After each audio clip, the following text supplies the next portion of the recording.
Right, so I wanted to try something different. I was going to read chapter 11 to you to see if that helps with understanding. So we're going to try to do this now. Chapter 11 is called Will We See You Again Soon, Peter? Anne-Marie blinked. Across the dark room, she saw Ellen too, peering into the narrow wooden box in surprise. There was no one in the casket at all. Instead, it seemed to be stuffed with folded blankets and articles of clothing. Peter began to lift the things out and distribute them to the silent people in the rooms. He handed heavy coats to the man and his wife, and another to the old man with the beard. "It will be very cold," he murmured. "Put them on." He found a thick sweater for Mrs. Rosen and a woolen jacket for Ellen's father. After a moment of rummaging through the folded things, he found a small winter jacket and handed it to Ellen. Anne-Marie watched as Ellen took the jacket in her arms and looked at it. It was patched and worn. It was true that there had been few clothes from anyone during the recent years.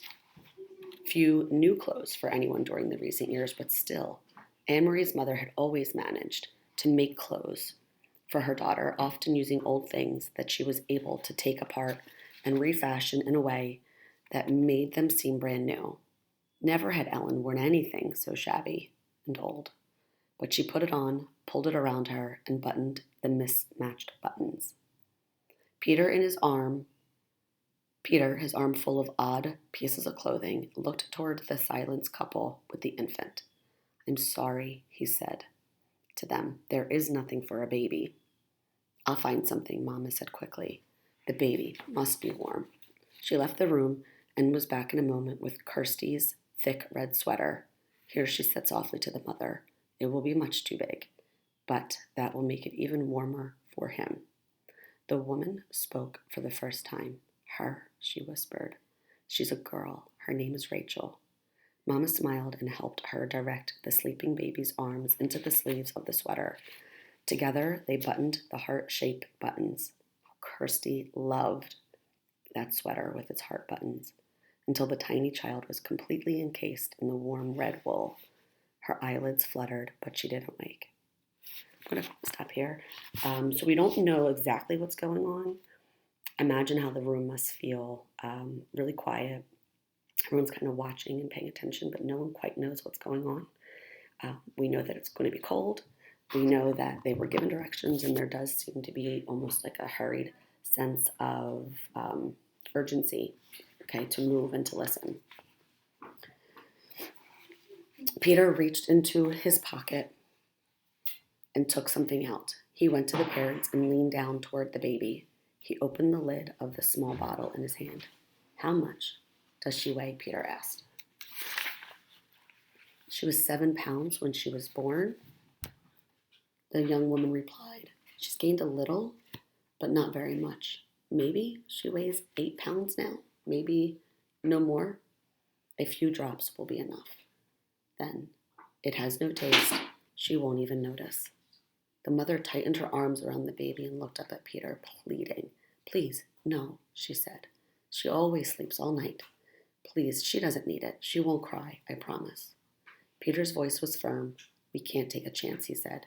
He inserted the dropper of the bottle into the baby's tiny mouth and squeezed a few drops of liquid onto her tongue. The baby yawned and swallowed. The mother closed her eyes. Her husband gripped her shoulder. So just to make sure you understand what's going on, and this chapter is really great because you can kind of visualize the different things that might be happening. We know that they need to keep the baby quiet. They can't risk the baby making noise or crying out. So Peter takes something from a bottle and gives it to the baby, medicine, some kind of liquid. The mom is very nervous, as I would be too, about, no, I'll keep her quiet. But Peter insists because they can't be heard. So you get a sense of danger. And I want you to think about what that must feel like to be the mom or the father not knowing what they're giving the baby. And also this is really dangerous. We know that it's dangerous. So that kind of adds to the setting and how everyone's feeling right now. Next, Peter removed the folded blankets from the coffin, one by one, and handed them around. "Carry these with you," he said. "You will need them later for warmth." Anne-Marie's mother moved around the room and gave each person a small package of food, the cheese and the bread, the apples that Anne-Marie had helped her prepare in the kitchen hours before. Finally, Peter took a paper-wrapped packet from inside his own jacket. He looked around the room at the assembled people, now dressed in bulky winter clothing, and then he motioned to Mr. Rosen, who followed him into the hall. Anne-Marie could overhear their conversation. "Mr. Rosen," Peter said, "I must get this to Henrik." "But Mr. Rosen," Peter said, "I am going to take the others." But I might not see him. "I am going to take the others only to the harbor and then to the boat alone, and they will go to the boat alone. I want you to deliver this without fail. It is of great importance." There was a moment of silence in the hall. Anne-Marie knew that Peter must be giving the packet to Mr. Rosen. Anne-Marie could see it protruding from Mr. Rosen's pocket when he returned to the room and sat down again. She could see too that Mr. Rosen had a puzzled look. He didn't know what was in the packet, what the packet contained, but he hadn't asked. It was one more time Anne-Marie realized when they protected one another by not telling. If Mr. Rosen knew, he might be frightened. If Mr. Rosen knew, he might be in danger. So he hadn't asked, and Peter hadn't explained. "Now," said Peter, looking at his watch, "I will lead the first group. You and you and you." He gestured to the old man and to the young people with their baby. "Ing," he said to Anne-Marie. Anne-Marie realized that it was the first time he had heard Peter call his mother by her first name. Before, it had always been Mrs. Johansson, or in the old days, during the merriment and the excitement of his engagement to Lise, it had been occasionally Mama. Now it was Ing. It was as if he had moved beyond his own youth and had taken his place in the world of the adults.